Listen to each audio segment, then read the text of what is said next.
আসসালামু আলাইকুম দর্শক। আজ 17 ফেব্রুয়ারি বাংলাদেশ সংসদে নতুন সরকার যে শপথ গ্রহণ করেন বিএনপি চেয়ারম্যান জনাব তারেক রহমান এবং তার মন্ত্রী পরিষদের এমপি মন্ত্রী সবাই আজকের এই সংসদে শপথ নেন আগামীকাল থেকে যে যার দায়িত্বে এবং সৎ এবং ন্যায়ের ইনসাফের মাধ্যমে এ দেশ পরিচালনা করবে।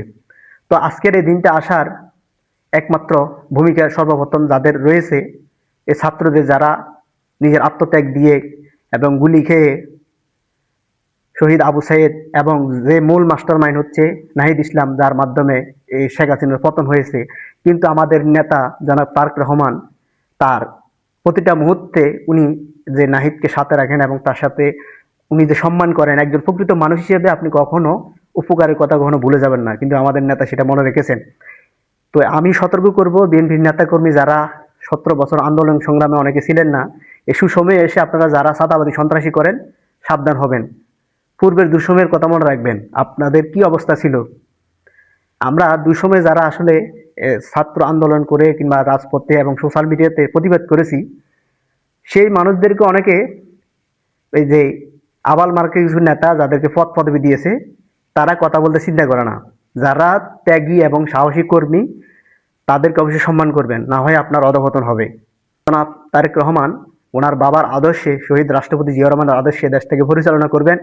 আমরা গর্ব করতে পারবো আমাদের নেতা এই দেশটাকে সুস্থ এবং সুন্দরভাবে পরিচালনা করেছে এবং এই দেশে দুর্নীতিমুক্ত হয়েছে, সন্ত্রাস মুক্ত হয়েছে।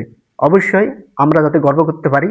আর এবং বিএনপির কোনো নেতাকর্মী যারা আছেন গ্রামে, ওয়ার্ড ভিত্তিক, জেলা ভিত্তিক, অবশ্যই সন্ত্রাসী কর্মকাণ্ড থেকে বিরত থাকবেন। আর আওয়ামী লীগের দোষরদেরকে কখনো বিএনপিতে সুযোগ দিবেন না। এবং যারা অন্যায় করেছে, আওয়ামী লীগের যারা অন্যায় জুলুম করেছে, তাদের অবশ্যই তারা শাস্তির যোগ্য, তারা আইনের আওতায় আসতে হবে। অবশ্যই তাদের প্রত্যেককে আইনের আওতায় আনতে হবে যারা মানুষের উপর অন্যায় জুলুম করেছে।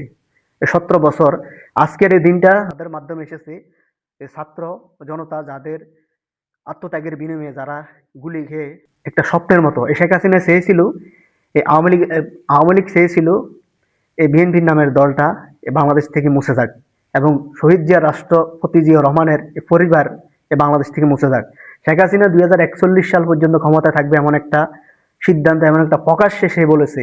তাহলে দেখুন কতটা দুর্ধর্ষ এবং কতটা আসলে অন্যায় জুলুমে, কতটা আসলে ফেরাইনদারি রাষ্ট্রপ্রধান হলে এমন কথা বলতে পারে। মানুষ জন্ম মৃত্যু একমাত্র আল্লাহর উপর আল্লাহর হাতে। সে কিভাবে 2041 সাল পর্যন্ত ক্ষমতা থাকবে এমন একটা পরিকল্পনা করলো। মানুষের হায়াত মতের বিশ্বাস নাই। রাজতন্ত্র কিংবা তার একটা মানে তার জিম্মিতে থাকবে এ দেশটা।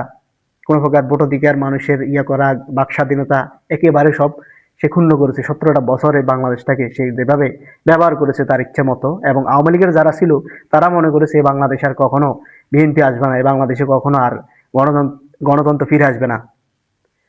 তো এমন একটা সময় যাদের মাধ্যমে, এই ছাত্র জনতার মাধ্যমে বাংলাদেশে শহীদ রাষ্ট্রপতি জিয়া রহমানের সুযোগ্য সন্তান জনাব তারেক রহমান উনি যে রাষ্ট্রপ্রধান হয়েছেন, সরকার হয়েছেন, আমি ওনার দীর্ঘ হায়াত কামনা করি।